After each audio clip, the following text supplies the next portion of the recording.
Aloha, my name is Kaveni, and today I'll be telling you the mo'olelo about Laka's canoe, as recorded by Mary Kavena Pukui. Laka stood among great trees of a koa forest. This tree is like the ones my grandmother told me of, he thought. It's straight, and it grew strong fighting mountain winds. A tree like this will make a strong canoe, a canoe that can fight ocean waves.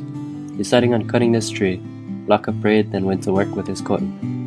All day he worked, until finally this great tree fell over. Laka then went home. He was tired but satisfied. The next day he returned for his tree, but it wasn't there. He wandered the forest looking, but it couldn't be found. So again he cut another tree and marked the area, making sure he could find it the next day. Once again Laka returned to find there was no cut tree. He glanced to find a standing tree in the exact place he just cut it yesterday. He rubbed his eyes in disbelief. Was someone raising the tree I cut down? He wondered.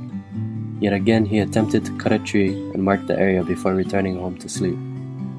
At dawn the next day, he returned again to find the tree standing where he'd cut it.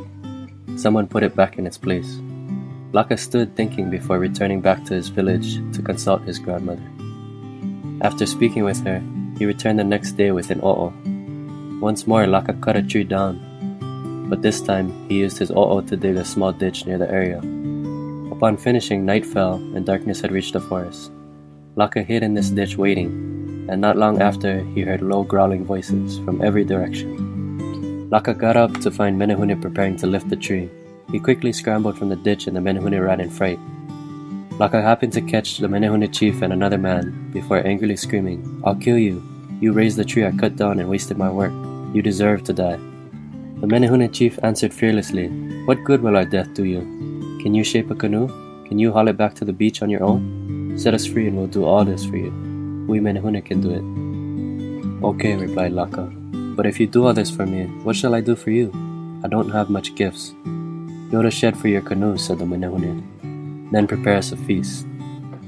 "I'll do that," promised Laka. The next day Laka built a halau close to the beach and thatched the roof with coconut leaves. As he worked he wondered, was it true these little people can shape and hollow a canoe in one night? Once again he returned to the forest, and he stood in disbelief.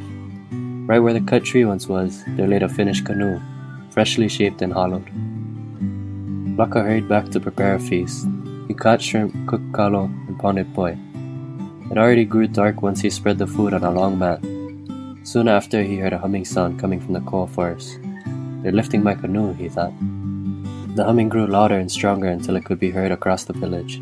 Then came the sounds of low voices growling. The Menehune were feasting on the shrimp and poi.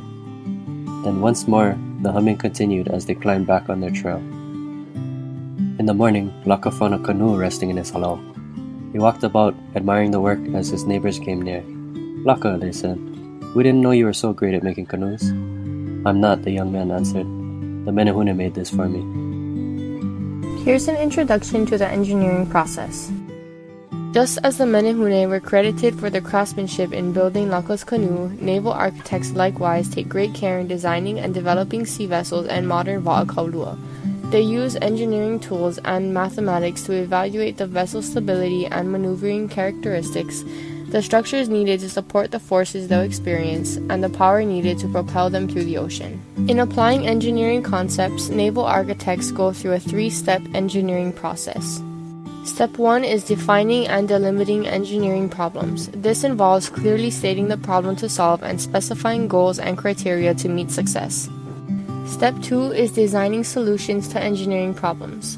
This begins with generating different possible solutions and then evaluating them to see which solution meets the criteria for success. Step 3 is optimizing the design solution. This involves systematically testing and refining solutions and improving the final design by using important features rather than less important features.